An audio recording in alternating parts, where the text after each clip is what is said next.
सभी को नमस्कार। Good morning.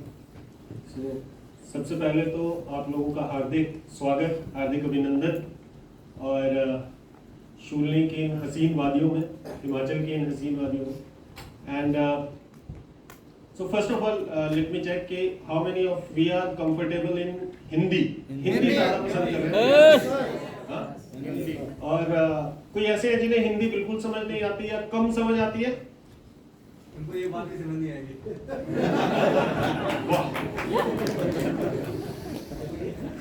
सो विपुल हमारे एक ये ह्यूमन कंप्यूटर है। पहले इनसे, अब तो मुझे पता नहीं कितना, पहले इनसे हम बोलते थे 3517 into 4601 कितने हुए? तो एकदम से थैंक यू। ओके, सो आप सभी का स्वागत है सेट्सा की इस फोर्थ चैप्टर में, फोर्थ कॉन्क्लेव के अंदर। और हम में से बहुत सारे ऐसे लोग हैं जो कि सेट्सा कॉन्क्लेव में आते रहे हैं। Over a period of time I remember जब हमने शुरू किया था, पहले साल थोड़े कम लोग थे, फिर थोड़े अगले साल थोड़ी बारिशें होंगी तो थोड़े और कम हुए। उसमें तो हमें पोस्टपोन करना पड़ा था। Last year again the hall was like almost full, पर इस बार जैसे ही हमने टिकट्स ऑन की वैसे ही विद इन 4 और 5 डेज मेरे ख्याल वो खत्म हो गया। और 2-4 टीम्स ऐसी हैं जिन्होंने किसी और को मौका ही नहीं दिया। सो उसमें सर प्राइस इज लाइक बस खाने का और जो वेडिंग है 3000 फॉर 2 डेज। फोर्थ डे में हो गया तो अगली बार double price. Right, sir, right. So actually the theme is pretty simple because we invite like people for a serious discussion। और ये एक ऐसा मंच है जहाँ सारे स्टेक होल्डर्स को हम बुलाते हैं ताकि हमें सिंसियर डिस्कशन कर सके डायरेक्ट सेलिंग के ऊपर। अदरवाइज तो डायरेक्ट सेलिंग के बड़े बड़े इवेंट्स होते हैं, आप सभी उसका पार्ट बनते हैं। We go to events where like thousands of people आते हैं, 20-20, 25-25, 30-30 हज़ार लोग होते हैं। यहाँ पर हम लिमिटेड इसको इसलिए रखते हैं, हम बढ़ा भी सकते हैं और बड़े हॉल में भी कर सकते हैं। लिमिटेड इसलिए रखते हैं क्योंकि हमें सही ऑडियंस मिले और अच्छा डिस्कशन हो, बहुत हो हल्ला नहीं हमें चाहिए, है ना। और हम यहाँ पर कोई, अदरवाइज हम ढोल भी बजा सकते थे, आप लोग खुश होंगे उसमें, है ना। वैसे भी देखते हैं। चलो फटाफट से इसकी बात करते हैं। मैं आपको थोड़ा सा लेके चलूंगा कि हम ये सेट्सा में हम क्या कर रहे हैं। वो हम किए वैसे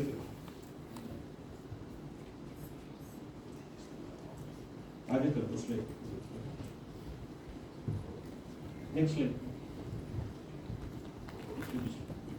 पीछे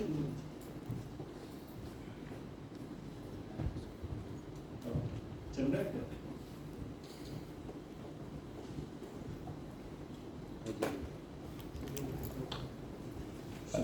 ओके, सो 15 मिनट में आपसे बात करूंगा। किस चीज के ऊपर बात करूंगा? पहले तो थॉट जर्नी कि सेट्सा कहां से शुरू हुआ, क्या सेट्सा है क्या, और क्यों हमने इसके बारे में सोचा। एकेडमिक्स की डायरेक्ट सेलिंग में क्या जगह है, क्यों हम डायरेक्ट सेलिंग को पढ़ाई लिखाई में लेके आए, ये थोड़ी सी मैं आपको बात करूंगा। जनरली ट्रेडिशनली ये बोला जाता है कि डायरेक्ट सेलिंग एक ऐसा व्यवसाय है जिसके अंदर आपको पढ़ाई की जरूरत नहीं है ना। तो हम क्यों लेके आए इसके अंदर पढ़ाई को, और ऐसा क्या हमें लगा कि उसके थ्रू हम क्या चेंज लेके आ सकते हैं। कोलैबोरेशंस की थोड़ी सी बात करूंगा, और मोस्ट इंपॉर्टेंटली ये कॉन्क्लेव हम किस तरीके से रन करेंगे उसके बारे में हम थोड़ी सी बात करेंगे। थॉट जर्नी वेरी क्विकली, 2012 में मैंने शूलनी ज्वाइन किया एंड 2012 से आज इट हैज बीन 13 इयर्स। इसी महीने जुलाई में मैंने ज्वाइन किया था, तो 13 साल हो गए हैं शूलनी के साथ काम करते हुए। और 2012 में जब मैं आया और मैंने पीएचडी अपनी स्टार्ट की डायरेक्ट सेलिंग के अंदर, तो उसी साल मैंने IDSA, Indian direct selling association को एक मेल लिखी और मैंने उन्हें बोला कि direct selling ministry of consumer affairs के साथ साथ मिनिस्ट्री ऑफ एजुकेशन के अंदर भी आना चाहिए, परव्यू में भी आना चाहिए। बिकॉज जब तक हम इसको एजुकेशन के थ्रू रेगुलेट नहीं करेंगे तब तक इसमें इसको एक स्ट्रक्चर्ड प्रोफेशन की तरह स्थापित करना या इसको सामाजिक मान्यता दिलाना थोड़ा सा मुश्किल रहेगा। और करते करते सफर चलता रहा, आगे आगे छोटे छोटे बेबी स्टेप्स हमने लिए। 2021 में हमने सेट्सा को स्टार्ट किया, 2022 में पहला कॉन्क्लेव किया, 2025 में आज फोर्थ कॉन्क्लेव कर रहे हैं, 2023 में हमने ऑनलाइन एमबीए और बीबीए डायरेक्ट सेलिंग में स्टार्ट किया। सो हम पहली यूनिवर्सिटी है पूरे एशिया में जो डायरेक्ट सेलिंग के ऊपर कोर्सेज कराती है। We are the first university in the entire Asia। और हो सकता है पूरे विश्व में भी हो। हमसे पहले फ्रांस ने एक डिग्री स्टार्ट की थी, वो अब है कि नहीं है हमें पता नहीं है, अदरवाइज कोई और नहीं करवाता, राइट। शूलिनी के बारे में थोड़ी सी आपको बात बता दूं। Number 1 private university in India, time higher education ranking, QS ranking, NIRF में टॉप 100 में, वर्ल्ड में टॉप 100 यूनिवर्सिटी, इंपैक्ट रैंकिंग्स में, और A+ नैक एक्रेडिटेशन। आपको ये सारी चीजें ऐसी लग रही होंगी यार ये मतलब नॉर्मल चीजें हैं। 16 साल पुरानी यूनिवर्सिटी को हिंदुस्तान की जितनी भी प्राइवेट यूनिवर्सिटी हैं, the number is actually sir around 700 के अराउंड प्राइवेट यूनिवर्सिटीज है 16 साल के, जिसमें से कोई 50 साल पुरानी भी है। 16 साल के अंदर नंबर 1 प्राइवेट यूनिवर्सिटी बनना आसान काम नहीं है, वो भी हिमाचल में ऐसी जगह में। आपको क्या लगता है क्या कारण रहे होंगे शूलिनी को नंबर 1 बनने के पीछे? है तो हम भी एजुकेशन ही देते हैं, बहुत सारे पढ़े लिखे लोग हैं, बहुत अच्छे एजुकेशन वाले क्वालिफिकेशन के लोग हैं। क्यों बनी शूलिनी नंबर 1? मैं आपको अपना पर्सपेक्टिव शेयर करता हूं। मेरी दादी जी थे, बिल्कुल अनपढ़ थे बट बहुत एजुकेटेड थे, right. She was illiterate but very educated, होते हैं ना वर्ल्डली वाइज लोग। तो वो मुझे पहाड़ी में बोलते थे कि नियत में बरकत है, नियत में ही बरकत है। और शूलिनी ने जो भी राइज किया है, इसका सबसे बड़ा कारण मुझे ये लगता है कि नियत में बरकत है। आप ये चांसलर सर आए थे, आपने उनको सुना, ये कोई बिजनेसमैन नहीं है, राइट। आप जितने भी यूनिवर्सिटी देखो, बड़े बड़े बिजनेस हाउसेज हैं उनके पीछे, और उनको लगता है कि यार बिजनेस में, क्योंकि जितने भी हिंदुस्तान में जो माँ बाप है अपने बच्चों के लिए इमोशनल होते हैं, वो बोलते हैं यार मेरे बच्चे का करियर बन जाए चाहे जितना मर्जी पैसा लग जाए, और इस चीज से वो कॉम्प्रोमाइज नहीं करते, और उनको लगता है ये बिजनेस है इसलिए यूनिवर्सिटी स्टार्ट करते हैं। लेकिन खोसला सर ने, अतुल सर ने, आशीष सर ने, विशाल सर ने, इन्होंने ये यूनिवर्सिटी इसलिए नहीं स्टार्ट की कि इन्हें बिजनेस स्टार्ट करना था। वो एक रिटायर्ड वाइस चांसलर थे। मुझे ये समझ में आता है कि because this university is built by academicians and not business people, right. Of course business तो चाहिए होता है, बड़ी ऑर्गेनाइजेशन को चलाने के लिए पैसा भी चाहिए, लेकिन लालच नहीं है उस चीज का। मैं हमेशा एक बात बोलता हूं, आप में से कितने लोग ये मानते हैं कि माँ बाप अपने बच्चों के लिए कई बार अपने करियर्स को सेक्रीफाइस करते हैं? होता है सर? यस। है ना, बहुत सारे माँ बाप ऐसा करते हैं।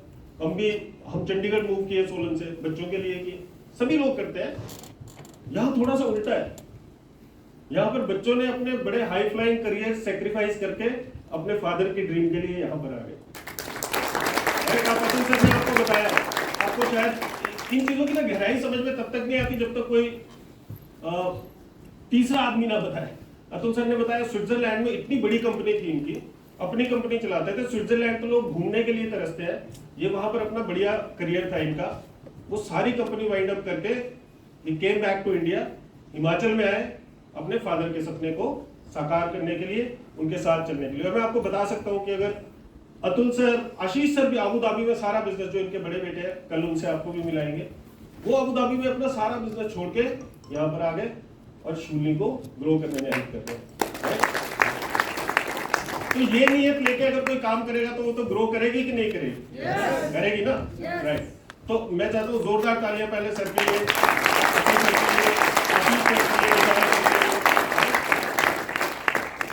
शूलिनी के बारे में आप पढ़ सकते हो, ढूंढ सकते हो, जितना बोला जाए उतना कम है ना। मैंने 2001 में एमबीए की थी, 2001 से 2012 तक मैंने 8 करियर चेंज किए। कुछ करता था, कभी इंश्योरेंस में, कभी यहाँ, कभी बिजनेस स्टार्ट किया। तो होता है ना, कोई बोलते हैं कि यार जो बार बार करियर चेंज करना है, या तो वो किसी लायक नहीं है या फिर उसको मिला नहीं है जिसके वो लायक है ना।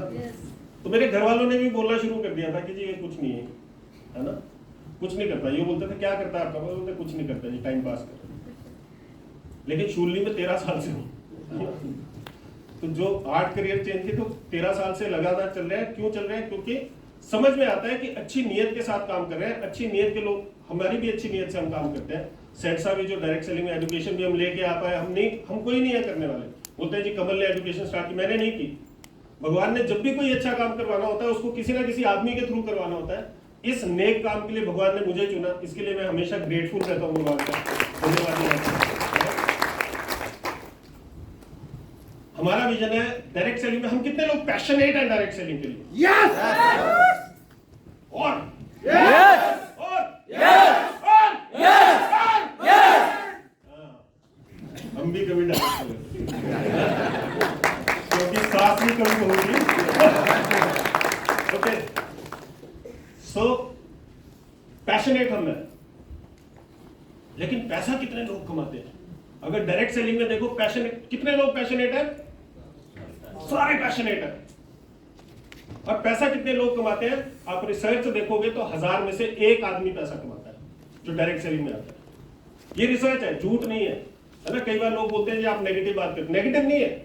जो सच होता है वो सच होता है, वो नेगेटिव नहीं होता, पॉजिटिव नहीं होता, राइट? तो अब डॉक्टर एक अच्छा प्रोफेशन है।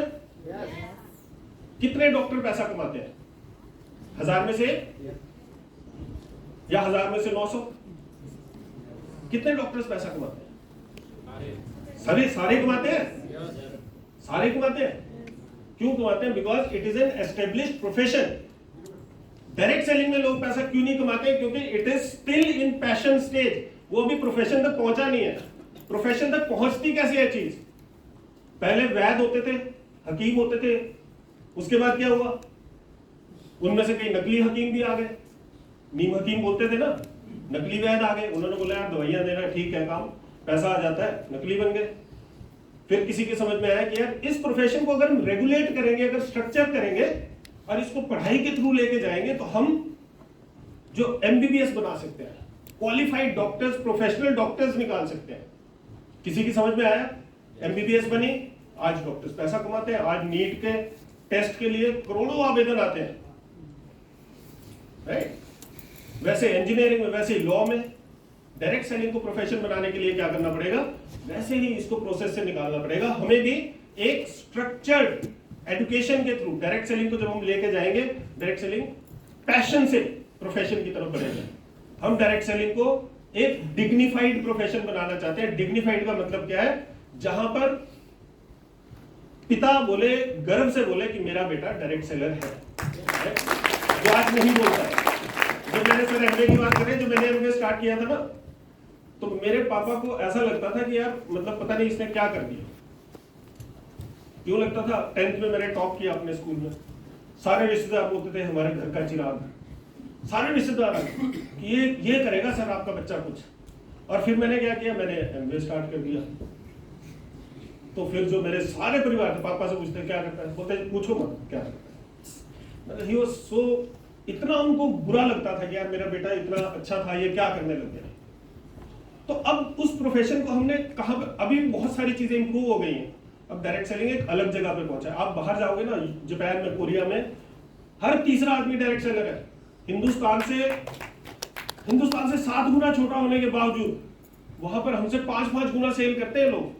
इतनी छोटी छोटी कंट्री क्यों करती है? क्योंकि वहां पर डायरेक्ट सेलिंग को एक अच्छा काम माना जाता है, सामाजिक मान्यता है डायरेक्ट सेलिंग को वहां। और वही हमारी मुहिम है। हम यहाँ पर डायरेक्ट सेलिंग को एक सामाजिक मान्यता दिलाना चाहते हैं, वही हम लेके चलेंगे। क्यों जरूरी है डायरेक्ट सेलिंग एजुकेशन? क्योंकि उस तबके में हम पहुंचना चाहते हैं जहां हम पहुंचे नहीं। अब सर ने इतनी बढ़िया बात की, उन लोगों को प्लान दिखाओ जो आपसे बेहतर हो। हम कई बार इनसिक्योर हो जाते हैं, हमारा डाउनलाइन थोड़ा बढ़ने लग जाए ना, हम बोलते हैं यार ये तो यार मेरा पैसा गया यार, इनसिक्योर हो जाते हैं। जबकि काम तो हमको सिखाते हैं ना, लिस्ट में किन लोगों को, पीर एंड अबव, अपने से अच्छे लोगों को दिखाओ प्लान। अपने से अच्छे लोग कौन है? मैं आपको बताता हूं कौन हो सकते हैं अच्छे लोग। जो अच्छा तबका है ना, क्या करते हैं, इसका मेरे पास एक फॉर्मूला है। आप में से कुछ लोगों ने देखा है, दूसरों को मैं दिखा देता हूं कि किन लोगों को प्लान दिखाना है। 4 चीजें आपने देखनी है। जिनके घर में ये 4 काम नहीं होते हैं उनको प्लान दिखाना है। 4 काम कौन से? पहला काम ये है, देखा आपने से किसी ने? साबुन। जब साबुन खत्म हो जाता है तो क्या करते हैं हम? जो नया साबुन लेते हैं उसके ऊपर चिपका देते हैं उसको। आप तो नहीं करते होंगे, करते हैं कुछ लोग करते हैं ऐसा, कुछ लोग करते हैं। उनको प्लान नहीं दिखाना है जो करते हैं, ठीक है? नॉर्मली ये कार्टून है। हाँ ये सर केस है। शैम्पू की बोतल जब खत्म हो जाती है तो क्या करते हैं अपन लोग? काट कर उसमें पानी डालते हैं, थोड़ा मिलाते हैं। क्यों मिलाते हैं? ताकि आखिरी बूंद तक कहीं शैम्पू बुरा ना मान जाए, है ना? आखिरी बूंद यूज करनी है, क्रीम खत्म हो जाती है तो काट के फिर उंगली से उसका ऑपरेशन करते हैं, है ना। क्रीम भी पूरा मार सकती है, क्या पता लगता है। और टूथपेस्ट अगर खत्म हो जाए तो कभी बेलन से, कभी ब्रश से उसकी घिसाई होती है ना। तो जिसके घर में चारों काम नहीं होते उनको प्लान दिखाना है, क्योंकि वो चलो ये तो जोक्स अपार्ट, मतलब ये सारी फोटो मेरे अपने घर की है, देखो मेरे अपने हाथ है। बोलने का मतलब क्या, स्पिरिट समझो कि ऐसे लोगों को प्लान दिखाना जिनके जीवन में अभाव नहीं है, वो आर ऑलरेडी सक्सेसफुल। जो सफल है आदमी ना, वो बिजनेस में आके एकदम से सफल होता है। हम किसको ढूंढ रहे हैं, हमारे पास कोई लोग आदमी को लगे, सर इसको डायरेक्ट सेलिंग करा दो, सर ये कुछ नहीं करता, इसको करा दो। भाई जो कुछ नहीं करता वो यहाँ भी कुछ नहीं करेगा, उसको कुछ ना करने की आदत है, जैसे काम करने की आदत होती है। मैं देखो सारे लोग जो सामने बैठे हैं, है ना, वर्कहॉलिक्स है, हर समय काम करते रहते हैं। मैं जब भी कभी इनसे मिलता हूँ, या आप हमको भी देखो कि कभी हम फ्री नहीं रहते, काम करते हैं, हमारे को काम करने की आदत है। वैसे काम ना करने की भी आदत होती है। आप उसको जहां मर्जी लगा दो, वो नहीं करेगा। अगर कोई आपको बोले जी ये कुछ नहीं कर रहा है, इसको अपने साथ लगा लो, आप बोलो जी नहीं, हमारे को वो आदमी दो जो जीवन में सफल है, पहले उसके साथ हम काम कर सकते हैं। ठीक है, ये हमारा फर्स्ट बैच था। मैं चाहूंगा हमारे फर्स्ट बैच वाले कौन लोग हैं, हाथ खड़ा कर सकते हैं, कुछ खड़े हैं, जोरदार तालियां होनी चाहिए इनके लिए। इन्होंने मतलब एजुकेशन का महत्व समझा और इन्होंने पहला स्टेप लिया कि हम एजुकेशन करेंगे और डायरेक्ट सेलिंग की एजुकेशन करेंगे, जबकि कोई नहीं करता था उस समय। राइट, फर्स्ट बैच है, आज भी वॉलंटियर बन के घूमते हैं। हम में से कई लोग देखते हैं, कई बोल रहे हैं जी ये नहीं मिला, वो नहीं मिला।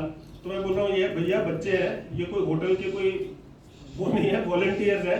जितना बन पड़ रहा है उतना कर रहे हैं, जितना मिल रहा है संतुष्ट रहो।